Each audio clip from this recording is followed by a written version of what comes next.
Taking a look at the May British pound future within the currency complex, 2 consecutive days lower. Prices were lower more than 50 basis points both of those days. It's very interesting because it took away most of the gains that we saw end of last week, beginning of this week, in just these 2 days. They both ended up on or near their lows. As a matter of fact, today, the settlement was down 64 basis points, a little bit more than 0.5% at 137.37. The low, 137.30. That was down 68 basis points. So again, 18 basis points more than 0.5% for those of you that aren't clear on what a basis point is. On the upside, 13 basis points. So a little bit more than 0.1% higher. 138.43 was the high. We're now approaching that 136 handle, which we haven't seen in quite some time on the British pound. Now we had a PMI miss for the UK. Their composite PMI came in at 56.4 versus an estimate of 56.6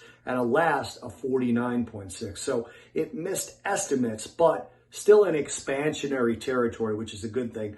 50 being that sort of fulcrum between a contracting economy and an expanding economy. In this case, it's the service and composite sector. Services PMI missed as well, though. 56.3 versus an expectation of 56.8 and a last of 49.5. Again, well into expansionary territory for services, and that's probably makes sense considering that the UK is either second or third in success in terms of vaccine, depending on which way you measure it, one shot or total vaccinations. So their services sector should be picking up as the months go on. Tomorrow they do have construction PMI, so we'll be keeping an eye on that as well. That should be strong as well, but hopefully the estimates and the way the number came out actually match a little bit better for the pound if that happens. And then lastly, the dollar was lower against the euro and against the yen, but not the pound. The dollar was stronger against the pound. It's unusual.